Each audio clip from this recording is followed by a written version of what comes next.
Hello friends, कैसे हैं आप सब। आई होप आप लोग अच्छे होंगे। मेरी वीडियो आप लोगों को कैसी लगती है, अच्छी लगती है तो share and like and subscribe किया करिए और वीडियो को फुल वीडियो आप देखा करिए, जिससे आपको पता चलेगा कि कैसी है वीडियो। ओके।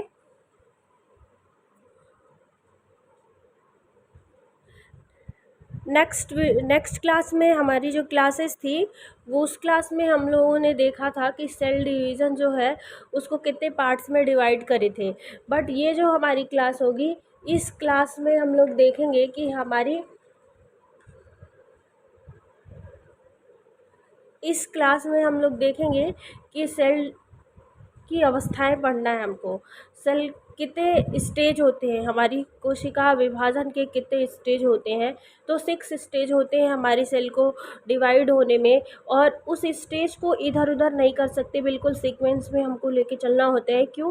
क्योंकि यूजीसी नेट में कई बार ये स्टेज को सीक्वेंस लगाने को पूछ देता है, इसलिए हमें सीक्वेंस से ही जानना अच्छा होगा हमारे लिए। ओके।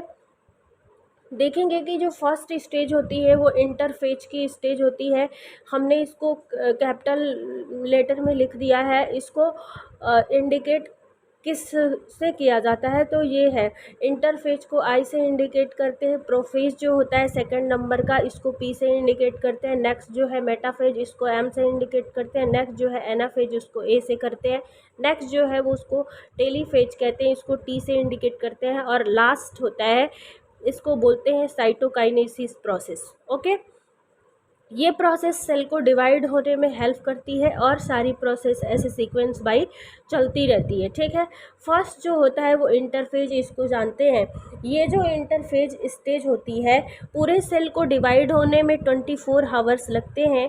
पूरी अगर एक सेल को डिवाइड करना है तो कितना टाइमिंग लग जाएगा? 24 हावर्स। जैसे कोई एक सेल है जो ओल्ड सेल होती है, लॉन्ग टाइम तक हमारी बॉडी में सर्वाइव कर जाती है, तो वो डिवाइड होती है। जब वो डिवाइड होती है तो वो 2 पार्ट्स में डिवाइड हो जाती है। तो सबसे ज़्यादा जो टाइमिंग लगता है वो सेल को प्रिपेयर होने में लगता है। तो एग्जैक्ट इक्वल हम कह सकते हैं कि पूरी तरह से सेल डिवीज़न फर्स्ट स्टेज में नहीं होता है। फर्स्ट स्टेज में होता सिर्फ इतना ही है कि जो हमारी सेल होती है, जो ओल्ड सेल या फिर इसको पेरेंट सेल बोलते हैं, इस पेरेंट सेल को तैयार होने में, प्रिपेयर होने में जो टाइमिंग लगती है, उसी को इंटरफेज स्टेज कहते हैं। वो अपने आप को प्रिपेयर करती है कि अब सेल डिवीज़न होगा। ठीक है। बस इतना ही होता है। और इसमें कितनी टाइमिंग लग जाती है? 20। मान लीजिए ये पूरी सेल है, सेल को डिवाइड होने में पूरा टाइमिंग कितना लगा? 24 हावर्स लगा, पूरे 24 घंटे लगते हैं। लेकिन जो उसकी प्रिपरेशन होगी, एक सेल को डिवाइड होना होगा तो वो अपने आप को प्रिपेयर करने के लिए कितनी टाइमिंग लेगी? 23 हावर्स ले लेगी। ठीक है। तो यहाँ पे तो एग्जैक्ट सेल डिवीज़न तो हो नहीं रहा है। सेल डिवीज़न जो होता है वो जो दूसरा स्टेज है, प्रोफेज, मेटाफेज, एनाफेज, टीलोफेज और साइटोकाइनेसिस, इसी में एग्जैक्ट सेल डिवीज़न होता है। ओके। आई होप आप लोगों को समझ में आ रहा है कि इंटरफेज क्या है। इंटरफेज एक ऐसी स्टेज है जिसमें सेल डिवीज़न होने के लिए कोशिका अपने आप को पूरी तरह से तैयार करती है, प्रिपेयर करती है कि अब हमारा सेल डिवीज़न होगा। ओके। वास्तविक विभाजन इसमें नहीं होता है। वास्तविक विभाजन जो होता है वो प्रोफेज से स्टार्ट होता है। ठीक है। एग्जैक्ट डिवीज़न, आई होप आप लोगों को समझ में आ रहा होगा इंटरफेज। अब सेकंड नंबर देख लेते हैं। अब इंटरफेज में सिर्फ इतना हो गया कि सेल डिवाइड होने के लिए प्रिपेयर हो गई। ठीक है। अब नेक्स्ट स्टेज देखते हैं, प्रोफेज। ये प्रोफेज जो होता है, कोई हमारी एक सेल है, एक सेल होगी, तो सेल के अंदर न्यूक्लियस होगा। उस न्यूक्लियस में क्रोमोसोम्स होगा। ये बात आप लोगों को पहले की क्लास में बता दिया गया है। और न्यूक्लियस है, सेल के चारों तरफ सेल मेम्ब्रेन होती है, और न्यूक्लियस है तो न्यूक्लियस के चारों तरफ न्यूक्लियस को सुरक्षा प्रदान करने के लिए क्या होता है? न्यूक्लियस मेम्ब्रेन होता है।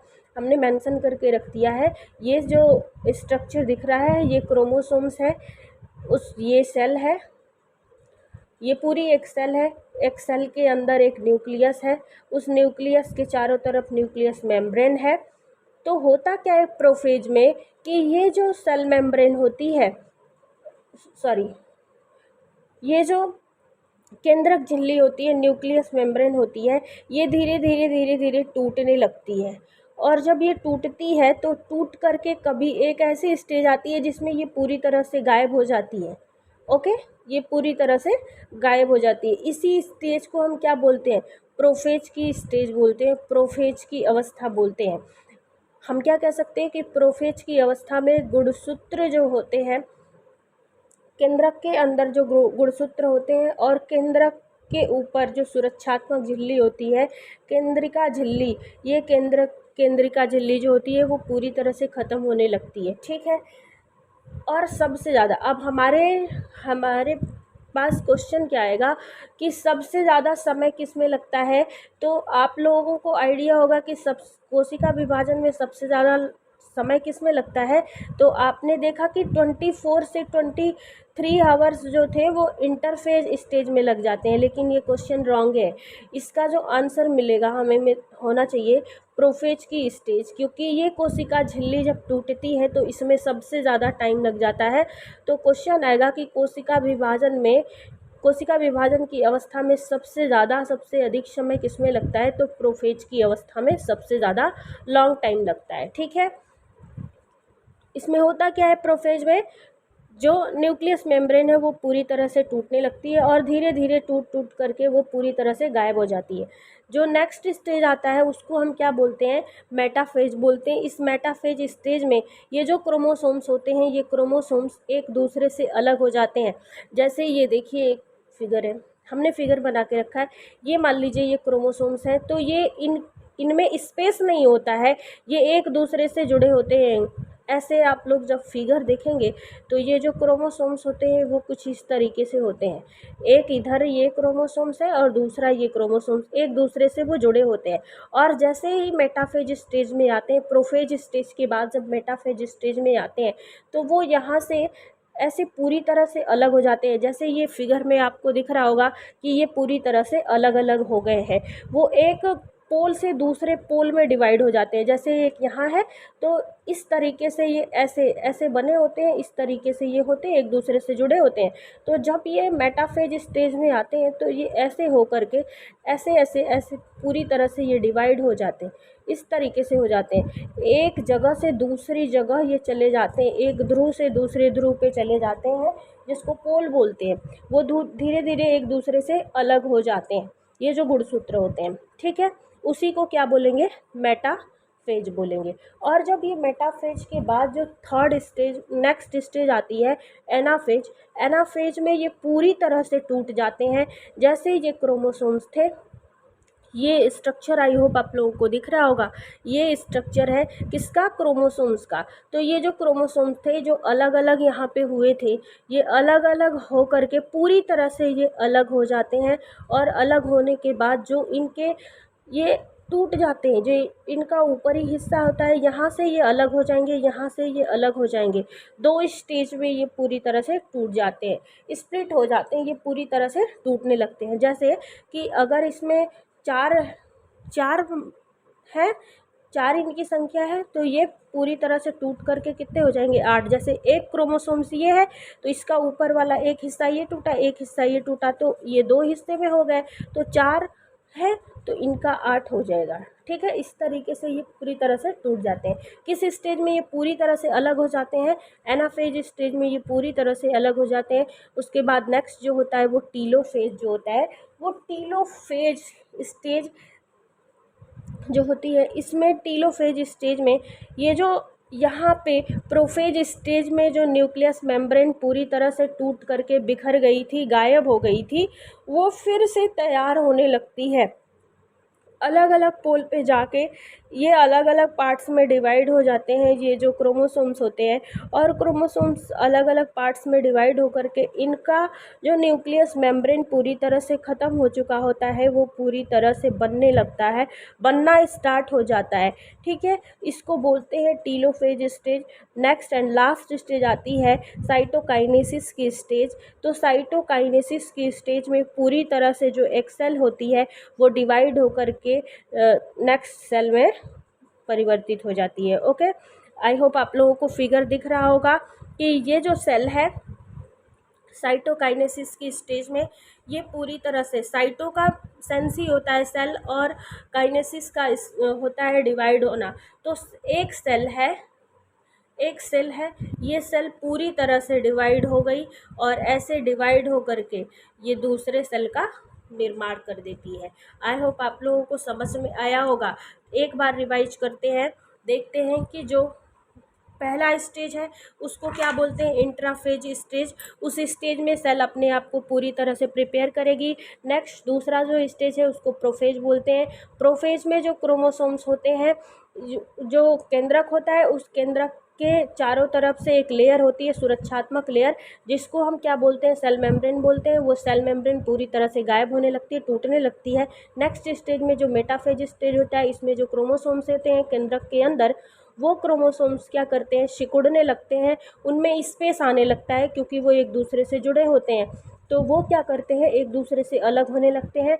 लास्ट स्टेज जो एनाफेज होती है, एनाफेज स्टेज में वो पूरी तरह से अलग हो करके एक पोल बना लेते हैं, अलग पोल, एक दूसरे के अपोजिट डायरेक्शन में जा कर के वो अलग अलग पोल पे चले जाते हैं, अलग अलग ध्रुव पे चले जाते हैं, जो कि फिगर में हमने मेंशन करके रखा है। आई होप आप लोगों को दिख रहा होगा फिगर।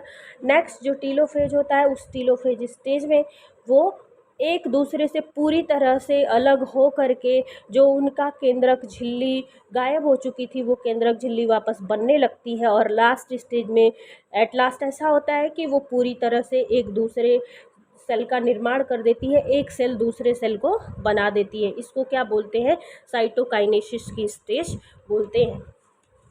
देखते हैं कुछ एग्ज़ाम में आने वाले जो क्वेश्चंस होते हैं, वो एग्ज़ाम में आने वाले कुछ क्वेश्चन ऐसे होते हैं, सबसे कम समय किस में लगता है, किस सेल में, मिनिमम टाइम टेकिंग किस स्टेज में लगता है, तो उसको क्या बोलेंगे, साइटोकाइनेसिस। नेक्स्ट जो है सबसे अधिक समय किस में लगता है, तो हम क्या बताएंगे, कोशिका विभाजन में सबसे अधिक समय किस स्टेज में लगता है, तो हम क्या बोलेंगे, प्रोफेज स्टेज में सबसे ज़्यादा टाइमिंग लगता है, ना कि हम इंट्राफेज बोलेंगे। ओके, नेक्स्ट जो है वो जो क्रोमोसोम्स हैं उनको वो जो सिकुड़न उत्पन्न करते हैं, धीरे धीरे सिकुड़ करके वो पूरी तरह से अलग हो जाते हैं, वो स्टेज कौन सी होती है, तो मेटाफेज की स्टेज होती है। नेक्स्ट जो है, जो नेक्स्ट क्वेश्चन आ सकता है कि क्रोमोसोम्स, कोशिका विभाजन में क्रोमोसोम्स जो हैं वो अलग अलग ध्रुव पे किस स्टेज पे चले जाते हैं, या फिर वो टूट जाते हैं, स्प्लिट हो जाते हैं, तो एनाफेज स्टेज पे। केंद्रक की झिल्ली जो वापस दिखने लगती है वो किस स्टेज में दिखती है, तो टीलोफेज स्टेज में वो पूरी तरह से दिखने लगती है। और नेक्स्ट पूरी तरह से विभाजित कोशिका, एक सेल जो है वो दूसरी सेल को कैसे बना लेती है, तो वो कौन सी स्टेज होगी, कैरियोकाइनेसिस की स्टेज होगी। ये सभी जो है, नेक्स्ट जो है क्वेश्चन आपको मिलेगा कि पैतृक कोशिका किस प्रकार के कोशिका विभाजन में होता है, तो माइटोसिस मैंने आपको पिछली क्लास में बताया था कि माइटोसिस प्रोसेस में सेम बिल्कुल सेम सब कुछ होता है। जितने जितने क्रोमोसोम्स उसमें होते हैं, उतने ही क्रोमोसोम्स पेरेंट्स सेल से ट्रांसफ़र होके जो नेक्स्ट डॉटर सेल बनती है उसमें भी उतने ही होते हैं। ओके, आई होप आप लोगों को समझ में आ रहा होगा, आप समझ पा रहे होंगे। नेक्स्ट जो है हमारे होम साइंस में एक क्वेश्चन बनता है कि केंद्रक का विभाजन क्या कहलाता है। केंद्रक विभाजन का जो स्टेज होता है, मतलब न्यूक्लियस है, वो अगर न्यूक्लियस विभाजित होता है, पूरी तरह से डिवाइड होता है ये न्यूक्लियस इस तरीके से, उस स्टेज को क्या, उस प्रोसेस को क्या बोलते हैं, तो कैरियोकाइनेसिस का प्रोसेस बोलते हैं। यहाँ पे हमने मेंशन करके रखा है। नेक्स्ट जो है वो अंतःप्रद्रवी जालिका, ये जो जालिका है, ये जब डिवाइड होती है तो उसको क्या बोलते हैं, कैरियोकाइनेसिस की प्रोसेस बोलते हैं। ठीक है, ओके।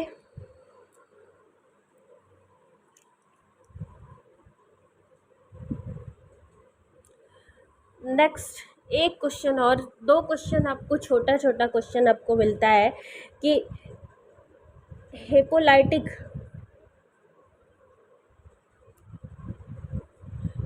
हिपोलाइटिक सेल किसे कहते हैं, एक गुड़ी कोशिका किसे कहते हैं, और डिप्लोलाइटिक सेल किसे कहते हैं। ये क्वेश्चन पूछा जाता है कि हिपोलाइटिक सेल किसे कहते हैं और डिप्लोलाइटिक सेल किसे कहते हैं।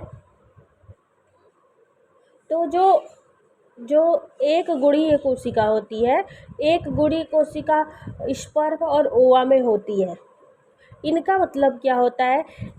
हेपेलाइटिक सेल का मतलब होता है कि जो इनमें क्रोमोसोम्स का जो क्रोमोसोम्स होंगे वो सिर्फ और सिर्फ नंबर्स में होंगे, और जो डिप्लोलाइटिक सेल होगा ये पेयर्स में होंगे। नंबर्स और पेयर्स से आपको डिफरेंट समझ में आ रहा होगा कि ये फिगर आपको आई होप दिख रहा होगा, और फिगर में मैंने मेंशन करके रख दिया है कि ये इतनी जो प्रोसेस होगी, मतलब एक जो शुक्राणु है, शुक्राणुओं में कितने क्रोमोसोम्स होंगे, 23, और अंडाणुओं में कितने होंगे, 23। तो ये जो 23 जोड़ी में नहीं है, ये सिर्फ और सिर्फ नंबर्स में है। जब दोनों आपस में मिलते हैं तो एक जाइगोट का निर्माण करते हैं। तो जो जाइगोट बनेगा उस जाइगोट में डिप्लोइड कोशिका पाई जाएगी, द्विगुड़ीय कोशिका। क्यों? क्योंकि इनके जो क्रोमोसोम्स हैं वो पेयर्स में होंगे। वो किस में होंगे? पेयर्स में होंगे। तो क्लियर आपको हो गया होगा कि जो हेप्लोइड कोशिका होती है, इनके जो क्रोमोसोम्स होते हैं वो सिर्फ और सिर्फ नंबर्स में होते हैं, और जो डिप्लोइड कोशिका होती है, द्विगुड़ी कोशिका होती है, इनके जो होते हैं वो पेयर्स में होते हैं, क्रोमोसोम्स। ओके, आई होप आप लोगों को समझ में आ रहा होगा। Okay, thank you. नेक्स्ट ये तो चैप्टर कंप्लीट हो गया है। नेक्स्ट चैप्टर में हमारा जो टॉपिक होगा वो हो सकता है कि टिश्यू हो, ओके, या फिर देखते हैं कि कौन सा होगा। अगर आपको लगेगा, आपको अगर कोई एडवाइस देनी होगी कि ये चैप्टर पढ़ना है तो आप उसको कमेंट बॉक्स में बता भी सकते हैं। Okay, thank you so much.